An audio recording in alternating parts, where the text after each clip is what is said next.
Hi guys, how you all doing? Good to have you here. So I have a video I'll be reacting to, and it goes like this: Oxford mathematician destroys atheism. Guys, let's check it out. What I am amazed at is that serious thinkers today continue to ask us to choose between God and science.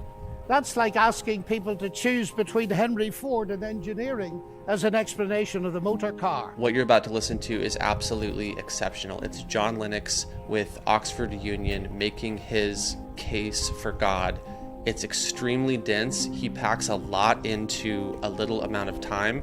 So feel free to pause, rewind, whatever you need to make sure that you're really grasping each and every idea that he lays out. With that being said, let's go ahead and dive in. I believe in God. I believe in the supernatural God who created the heavens and the earth. I believe in a God who holds the heavens and the earth in existence.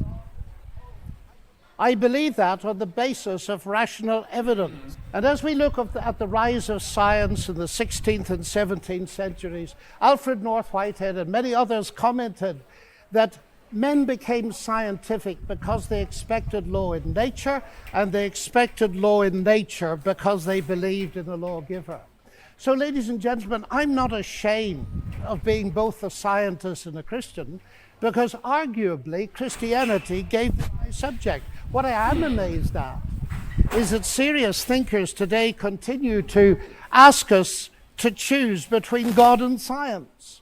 That's like asking people to choose between Henry Ford and engineering as an explanation of the motor car. So good.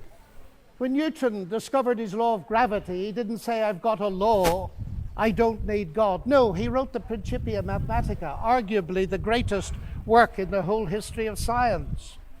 Because he saw that God is not the same kind of explanation as a scientific explanation. God doesn't compete. Agency does not compete with mechanism and law. Why is there something rather than nothing? Alan Sandage, the brilliant cosmologist who became a Christian in his 50s, said God is the answer to that question.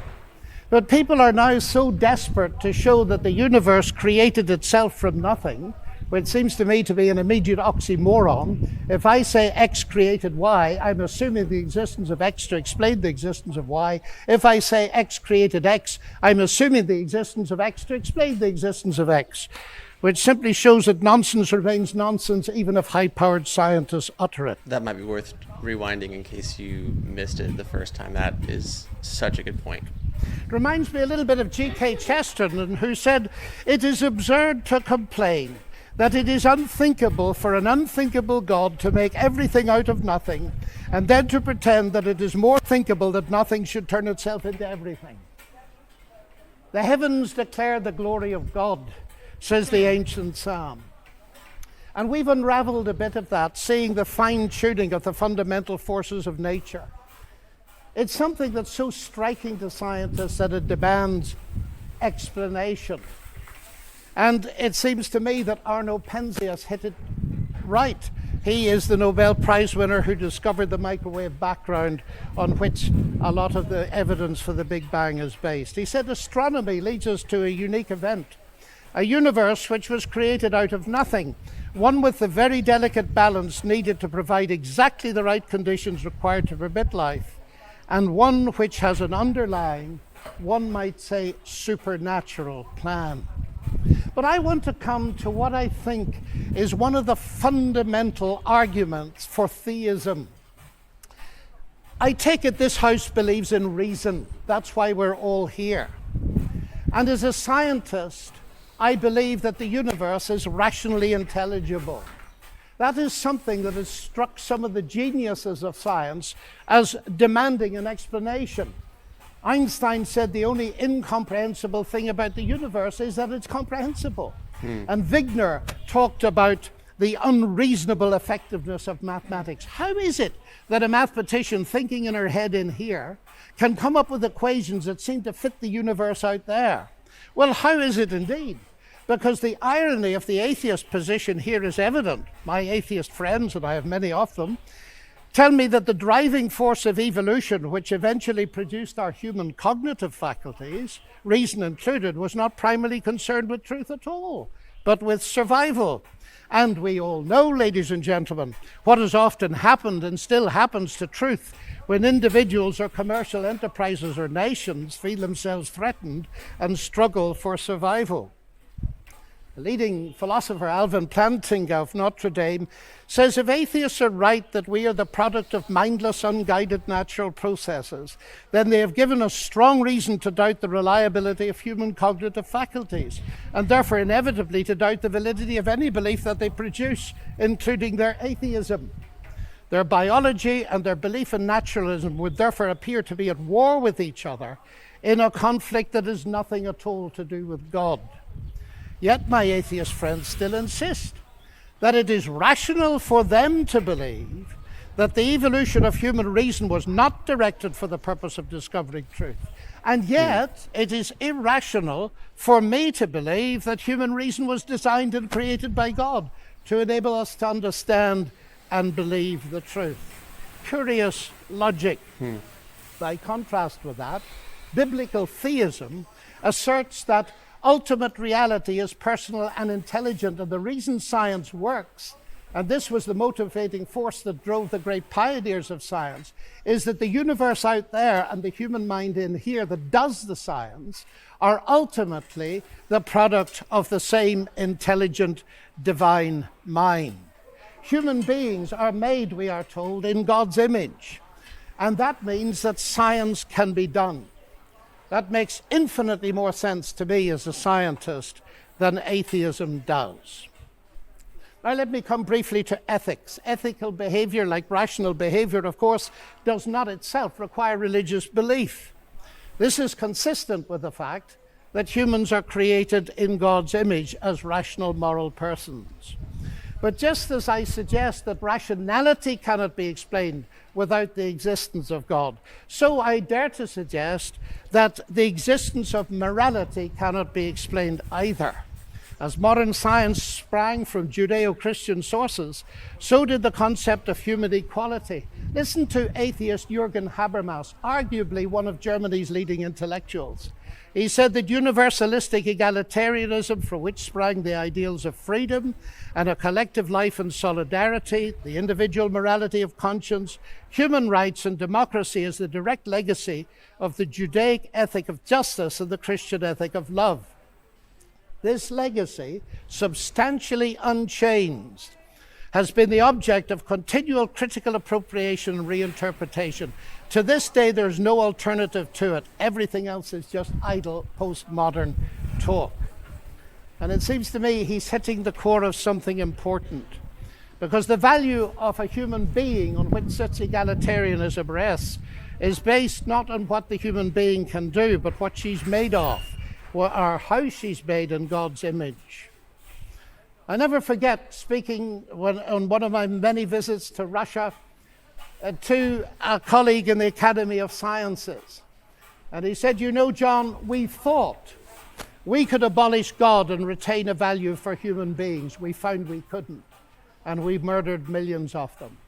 And Alexander Solzhenitsyn has said, "If I'm asked, why is it that 60 million of my fellow countrymen were sacrificed?" He said, the answer is, we have forgotten God. Science, of course, marvelous as it is limited. Even a Nobel Prize winner, by analyzing a cake, cannot tell why it was made. But Aunt Matilda, who made it, can tell you. She can reveal it to you. But if she doesn't reveal it to you, you'll never know. And that brings me to my next evidence. It's the same with the universe. Exactly. We can analyze it magnificently.